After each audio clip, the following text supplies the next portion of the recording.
Hello and welcome to NJBIZ Conversations. I'm your host, Jeff Kanige. My guest today is Judy Schmidt. She is the CEO of the New Jersey State Nurses Association. Judy, welcome. Well, thank you and good morning. Thank you. Good morning to you. By way of introduction for our viewers, just to let them know a little bit about you, as I understand it, you've led the association since 2015. Before that, you served in leadership and education roles at the Community Medical Center in Toms River, Seton Hall's Nursing School, and Ocean County College. First of all, is that all correct? And second of all, if it is, what else should viewers know about you, your background, and how that informs how you approach your current role? Yes, that is correct.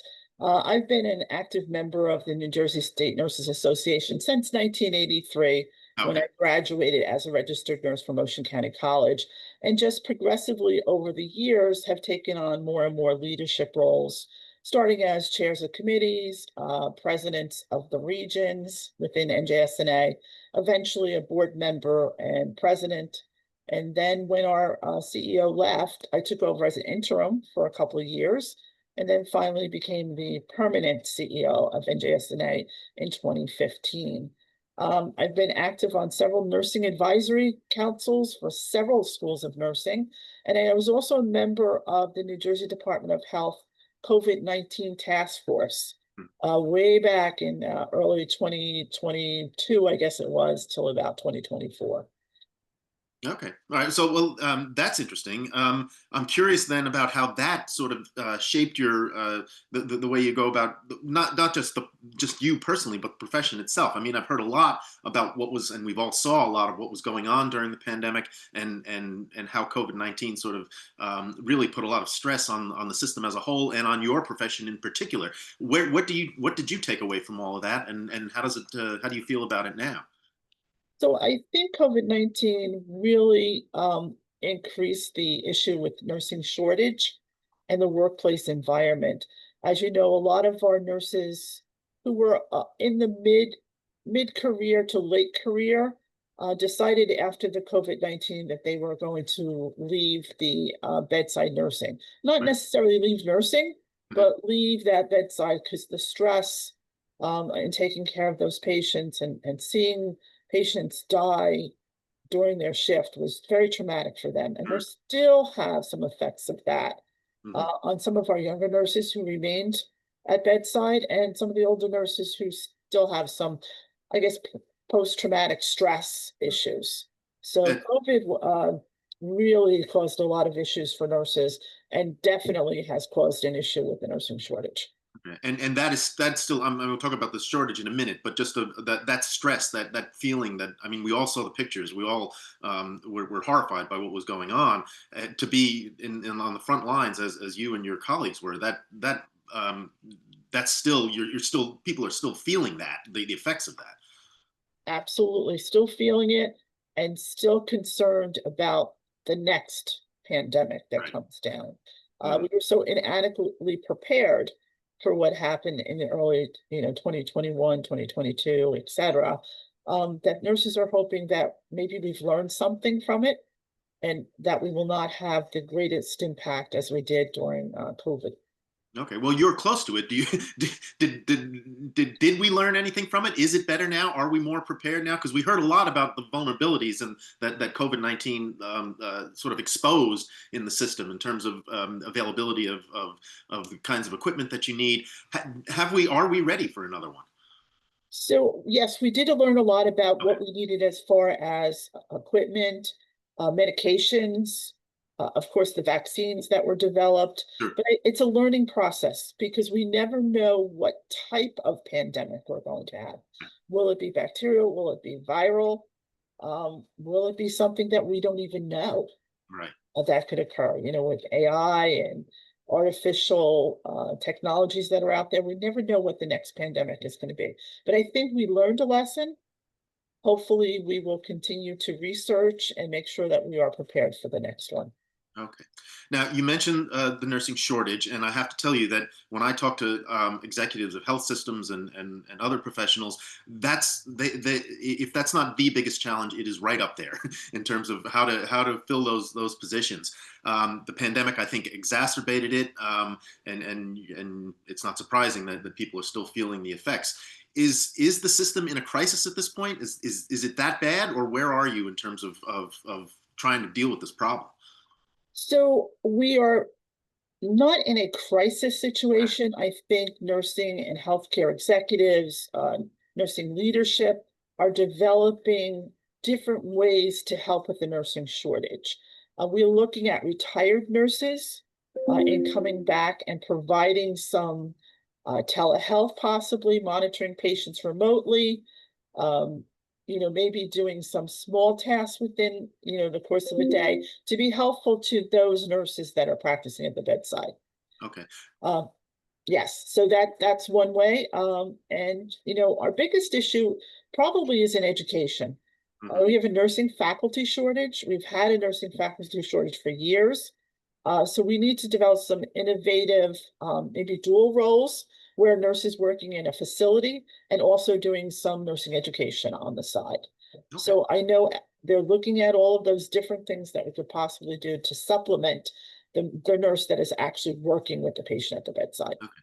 All right. Well, you've mentioned a couple of things. First of all, telehealth. I know Hackensack Meridian, for example, had an arrangement with the largest health system in India to have nurses actually, do some of the tasks that were necessary. Is that the kind of thing you are talking about? That Yes. using telehealth, using technology to kind of do some of the things to free up nurses to do some of the other things that they need to do.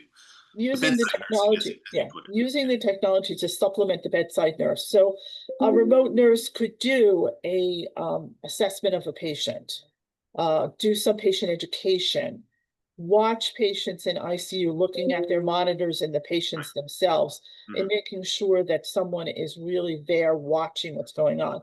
Our patients who are older, who have a tendency to fall, that nurses can remotely monitor those patients. And we can also utilize assistive staff. They don't have to be a licensed nurse. Okay. They could be a certified nursing assistant Mhm. or something similar to that, where they can do some of that remote monitoring that doesn't require a registered nurse. Okay. And you also mentioned education. We had in NJBIZ a couple of weeks ago a piece by Jackie Burke, who's the head of the VOTEC Schools Council, about a program to sort of fast track high school students into nursing programs. Are you aware of that? And is that the kind of thing you're talking about in terms of improving education and getting more people into the profession? So that is one of the issues, is getting our high school guidance counselors to guide the students who have um a profession in healthcare that want to become a healthcare provider. Oftentimes we find our guidance counselors gearing those students towards medicine and not towards nursing. Okay. So if we can get those guidance counselors to focus not just on medicine, but also on nursing, that would be very helpful in getting our students from high school into college programs for nursing. Okay. Another thing on technology, you also mentioned artificial intelligence. Do you hold out any hope that new technologies like AI, which can handle a large amount of data and analyze it and synthesize it, that may somehow help you alleviate the shortage as well? So yes, absolutely. We've been using AI. I can tell you honestly, we've been using AI since I graduated from Oh, college really? in Okay. 1983. Okay. Our monitors, our cardiac monitors are a form of AI. Hmm. They show us a rhythm and they actually interpret it. You can see it'll say a sinus rhythm or an atrial fibrillation. So we've been using it for years. So as that AI technology grows, now we're seeing that we have sepsis alerts. So if a patient has a severe infection, the data in the computer will send an alert to the nurse and say, oh, you need to really look at this patient. There's a possibility this patient may be going into sepsis. So Okay. as those technologies advance, that definitely helps not only nurses, but physicians also in helping our patients. Yeah, okay. And at the same time, I mean, you're using technology, and the nurse gets involved because even the most ardent proponents of artificial intelligence and using AI in more areas are insistent that there has to be a human element to all of this. And that's really what you're talking about. Is what I'm hearing you saying is that yes, AI can help, but you're still going to need that. You're still going to need the nurse to actually respond to whatever AI is alerting them to. Absolutely. But again, that does take time. a way, well, helps with timing with the nurse in that she's not looking at different data points and making a decision. The computer is funneling those data points and giving her or him the possibility that this patient may have an issue. Again, you do have to have that human factor in there to say, Right. well, there is a mistake here in what AI has analyzed. Okay. All right. Well, your organization is an advocate for nursing professionals. I'm curious about what your priorities are, what your challenges are. We've talked about the nursing shortage. Is that the biggest challenge that you see? Is that your main priority? If not, what else are you working on? So that is definitely one of our biggest challenges. We also, in the state of New Jersey, have advanced practice nurses, Hmm. and we do not have what's known as full practice authority for those nurses. So we do have a bill within our state legislature to remove what's called the collaborating agreement or joint protocol, where a physician must have a contract with an advanced practice nurse for her to prescribe medications or durable medical equipment. The nurses have been practicing in the state of New Jersey since the 1990s Hmm. and has shown that they can practice safely and effectively. And we would like to see that joint protocol and collaborating agreement removed. Okay. We are fortunate enough during COVID that Governor Murphy, in his wisdom, waived the requirement for that collaborating agreement. So we have about 6 years of information that says that advanced practice nurses working without a collaborating agreement are safe practitioners. There has been no increase in malpractice cases, and the Board of Nursing has had no referrals about APN practice in the state of New Okay. Jersey. All right. Now, again, that it seems to me that that bill, if I recall correctly, has been around for a while, and you haven't been able to make any progress with it. What's the status at this point? That is correct. This bill has been in the New Jersey legislature for approximately 12 years. Okay. We do get it through a committee hearing, a health committee hearing, it passes through, but we never get the opportunity to have that bill heard in a full Senate or full Assembly hearing. Okay. So that's where we are. It's a Right. stalemate, trying to get the bill moved out of a committee and into a full hearing by our Okay. legislature. Yeah, well, it can be a long slog for some of these things. Yes, yes. Staying on the state level, what are some of the other priorities you're working on? What do you see as the main things that you're going to have to be dealing with over the next, say, 12 to 18 months? So I think going back into the nursing shortage and the workforce, looking at ways again to get more students in high schools and adults, who maybe have Right. graduated from high school and looking for a second career, getting them into the nursing profession. Again, a lot of it has to do with money and having enough money to open up seats within our colleges of nursing, Mhm. recruiting faculty members, being able to have preceptors for our nursing students. So that's one priority. Another is the staffing within the healthcare facilities to Okay. make sure that we have adequate and safe staffing in not only hospitals, but in long-term care facilities and in home care. So Right. with the nursing shortage, staffing issues, our advanced practice nurses, those are probably our main priorities we're looking at this time. Okay.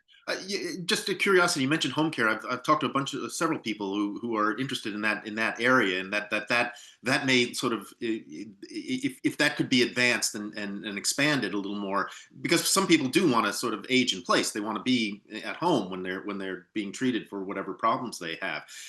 How far along are we in terms of getting that and those kinds of practices, those kinds of services in place, and can that be a significant alleviation for some of the problems in the facilities? So if it's very difficult again, it has a lot to do with getting the staff within the home health Right. agencies. Now, of course, our hospitals are paying salaries that are quite lucrative. Some of our home care agencies cannot afford to pay that type Right. of salary. Hmm. So they're having a recruitment problem because of the salary issues. Okay. But as you said, if you can get home care in place, you can most likely prevent hospitalizations of Hmm. patients. It's Okay. when they're home alone without anybody monitoring them that they eventually wind up in our ERs. Okay. All right. And on the federal level, we've seen, let's call it a new approach to healthcare coming out of Washington and some significant funding cuts. What do you see coming out of Washington? How do you feel about what's going on there? What are your priorities on the national level?